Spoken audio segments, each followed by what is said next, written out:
Hello, नमस्ते. कसे आहात सगळे? छान ना? मी पण एकदम मस्त आहे. आज आपण हॅपी फॅमिली बद्दल बोलूया, किंवा सिक्रेट्स ऑफ हॅपी फॅमिली. प्रत्येकाला वाटते आपलं कुटुंब छान असावं लागते, आनंदी असायला पाहिजे असं वाटते. ते आपण सर्वांनी काय नियम पाळायला पाहिजे, आपलं कुटुंब आनंदी आणि सुखी व्हायला पाहिजे, ते काय हे प्रत्येकानं पाळायचे नियम आहेत का? म्हणजे एकात माणूस खराब निघाला तरी त्याचं पूर्ण कुटुंबाला भोगावं लागते. एकाच माणूस खोटं बोलतो, व्यवस्थित वागत नाही, एकच माणूस तसा वागला तरी पूर्ण कुटुंबावर त्याचे परिणाम दिसतात. त्यामुळे हे सगळे नियम आपण प्रत्येकानं पाळायला पाहिजे, तरच आपलं कुटुंब सुखी बनणार आहे. पहिलं, आपल्या एकमेकांबद्दल प्रेम, विश्वास असायला पाहिजे. आता प्रेम, विश्वास कसा हा टिकून राहील? खरेपणामुळे. त्यामुळे आपण आहे तर खरं राहायला पाहिजे, खोटं बोलणं सोडून द्यायला पाहिजे असलं तरी. का? म्हणजे तुम्ही एकदा दोनदा खोटं बोलात, बाकीच्यांना कळलं, मग काय होतंय त्याचं आपल्याला कळते कित्येक वेळेला.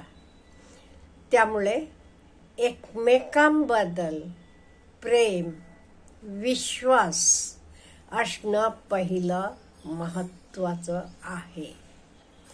आणि आता कुटुंब म्हटल्यावर, आता सपोज आई वडील, दोन मुलं आहेत, एक मुलगा अगदी छान मिळवतो, एक जरा कमी, तरी त्यालाही आपण इक्वल, आपल्यातलाच म्हणून इक्वल इम्पॉर्टन्स द्यायला पाहिजे. आणि प्रत्येकाची काळजी घ्यायला पाहिजे. आणि एकमेकांसाठी काही सॅक्रिफाईस करावं लागलं तरी तर करावं लागते. आणि नाही ते मी माझं असं नाही चालत. आपण बाकीच्यांचं पण काळजी घ्यायची, त्यांच्याबद्दल पण विचार करणं गरजेचं आहे. आणि एस्पेशली सपोज एखाद्या कुटुंबात एखादा माणूस दारू पितो म्हणा, जरा त्यानं विचार करायला पाहिजे. आपल्यावर विश्वास ठेवून ती बायको आलेली आहे किंवा ती मुलं, त्यांचं सगळं कसं होईल? मी सगळे पैसे दारूत घालवत गेलो, किंवा दारूमुळे आपल्याला माहीत आहे ते माणसाचं पण घराकडे लक्ष तेवढं उरत नाहीये. सगळं काय तो दारूवर उडवून टाकतो, मग मुलाबाळांसाठी काही ठेवत नाही. त्यामुळे हे पण जाणून घेऊन, कोणालाही अशा काही नको त्या सवयी असल्या तर आपलं कुटुंब आनंदी व्हायला पाहिजे, ते आपण त्या सगळ्या सवयी सोडून टाकायला पाहिजे. आणि सॉरी, थँक्यू, प्लीज हे शब्द आपण घरात पण वापरायला पाहिजे. आपण बाहेर गेलो, जेवण छान झालं, मस्त आहे जेवण म्हणतो, घरात आपली बायको बनवतीये किंवा आई बनवतीये, तिला आपण कधी म्हणतो का आई आज जेवण छान झाले, खूप सुंदर झाले म्हणतो का? हे आपण म्हणायला जरा शिकायला पाहिजे. आणि मेन म्हणजे आपले जिभेवर आपण जरा कंट्रोल ठेवायला पाहिजे. ऐका तुम्ही कोणी म्हटलेला, पण कोणी एक बोलला की लगेच चार आपण उलट बोलायचं, दुसऱ्याचं मन दुखवायचं, असं करता कामा नये. त्यामुळे आपण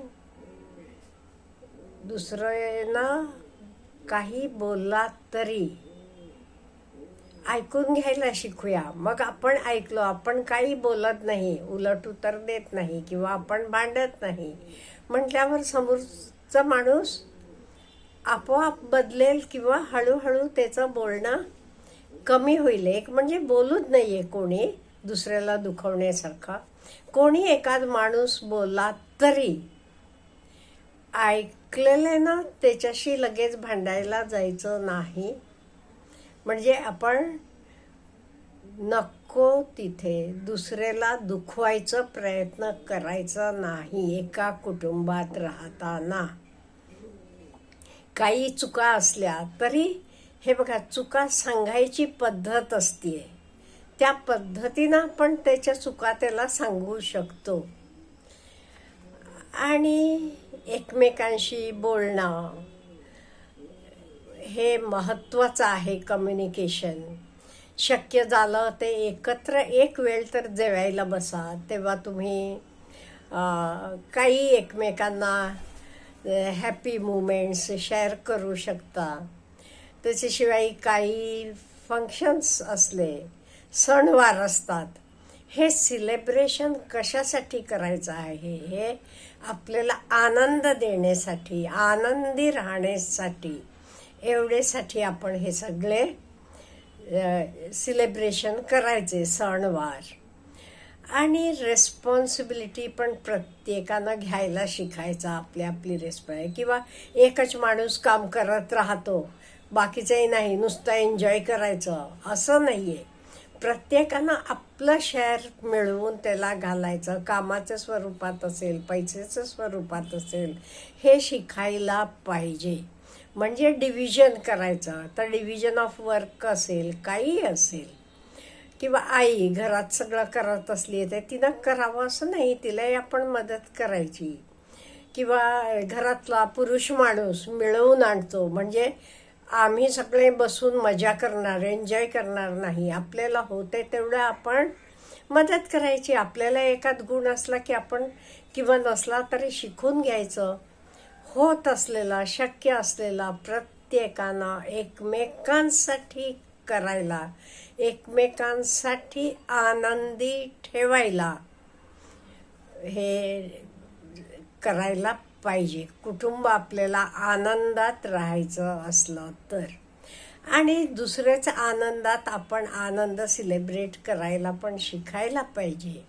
ह्याच्याशिवाय एक महत्त्वाचं म्हणजे कुटुंब प्रमुख असतो, मिळवणारा माणूस असतो. त्यानं एक लक्षात ठेवायचं, आज आता मी मिळवतोय सगळं ओके, पण उद्या काही कमी जास्त झालं म्हणून एक तरी टर्म इन्शुरन्स पॉलिसी घ्यायची, हेल्थ इन्शुरन्स घ्यायचं. आजारपणा कधी कोणाला काही येतात हे काही हल्ली सांगता येत नाही. त्यामुळे तर पण करायचं. आणि कुठलीही गोष्ट, तर तुमचं काही प्रॉब्लेम असू देत, आनंदाची गोष्ट असू देत, सगळे एकमेकांशी वाटून करायचं.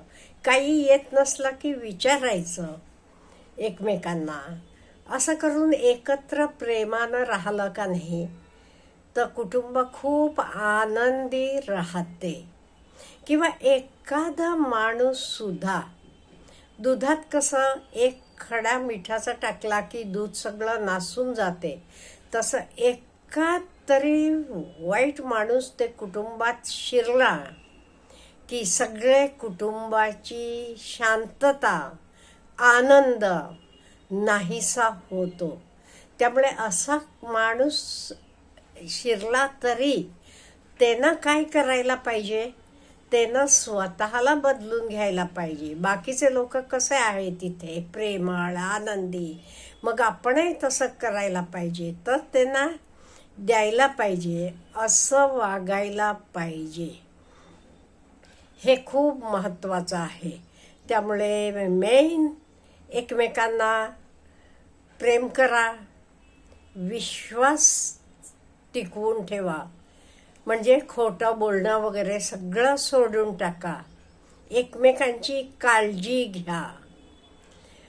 एकमेकांसाठी सॅक्रिफाईस करायला शिका. आणि कोणी कोणाची मन दुखवू नका.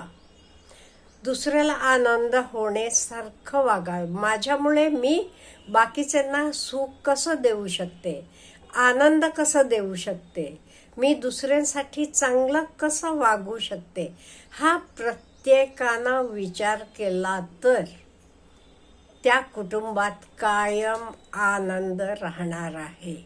हे प्रत्येकानं विचार करायचा. मी हे कुटुंबासाठी माझं कॉन्ट्रीब्युशन काय आहे, मी काय करू शकते, किंवा सगळेच माझं करावं असं नाही आहे, मी काय करू शकते. म्हणजे मी इथे अगदी पैसेच हे ना होत असलं तर पैसेच हे ना कराच. त्याच्याशिवाय आनंद, दुसरं काम असेल, विश्वास असेल, एकमेकांना धीर देणारं असेल, कोणी आजारी पडला असला की तेव्हाच असेल, हे सगळं माझ्याकडनं मी कुटुंबाला काय देऊ शकतो हे प्रत्येकानं विचार करायला पाहिजे. आणि तसं आपण एकमेकांसाठी, आपल्या घरासाठी देत राहिलो का नाही, आपलं घर खूप आनंदी आणि खूप सुखी, समाधानी बनते. नक्की. Have a good day.